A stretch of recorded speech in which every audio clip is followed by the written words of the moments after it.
Bismillahirrahmanirrahim. Assalamualaikum warahmatullahi wabarakatuh. Kali ini kita akan masuk kepada pelajaran prakarya dan kewirausahaan. Nah, mengenai bagaimana cara memproduksi kerajinan non benda gitu ya, atau teknisnya.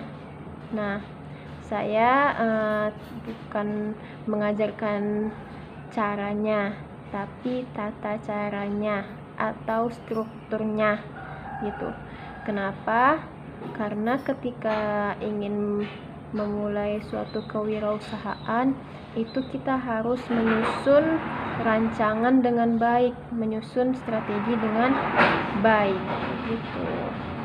Kalau mengenai produk yang akan kalian buat itu saya serahkan kepada kalian asalkan sesuai dengan tema, yakni kerajinan non benda. Nah, tapi kita harus punya tahap-tahapnya dulu ya. Nah, tahap yang pertama yang akan kalian lakukan itu adalah melis alat dan bahan apa saja yang akan kalian gunakan dalam kegiatan produksi kerajinan non benda. Yang selanjutnya ketika kalian list, kalian catat di buku gitu. Yang kedua adalah langkah-langkah ketika kalian itu akan mengerjakan suatu produksi gitu ya, membuat suatu produk. Kalian tulis langkah-langkahnya dengan baik urutannya. Yang ketiga itu adalah merancang desain desain produk yang akan kalian buat. Nah, di poin pertama tadi kan alat dan bahan ya. Alat dan bahan itu tadi sudah harus yang namanya dicantumkan harga-harganya.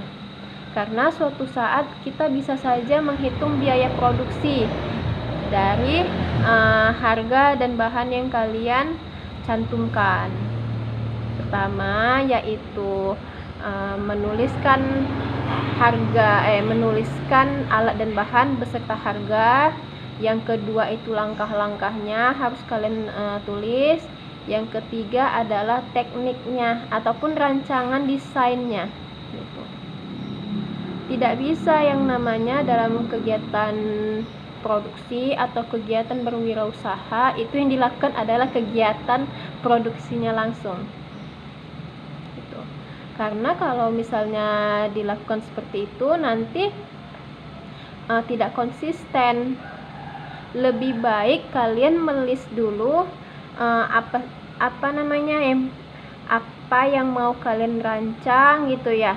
Nggak hanya satu, boleh lebih gitu. Kalau misalnya kemungkinan satu aktivitas atau satu produk ini gagal, buat lagi yang lain gitu. Karena seorang pengusaha gitu ya, itu harus melakukan yang namanya perencanaan atau perancangan yang matang. Tidak ada yang namanya berwirausaha itu langsung buat gitu aja. Kan kalian itu calon pemimpin, pengusaha itu adalah pemimpin gitu ya.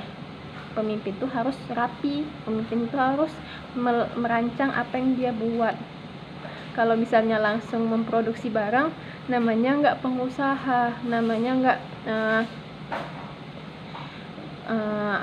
pemimpin, tapi dia adalah seorang yang membuat gitu ya, yang hanya membuat.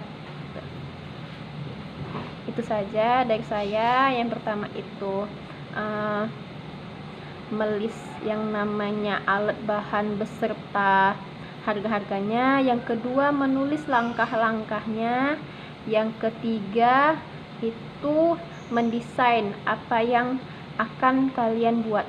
Nah, yang terakhir baru kalian bisa memproduksi. Tuh. Mohon maaf jika ada perkataan yang salah. Assalamualaikum warahmatullahi wabarakatuh.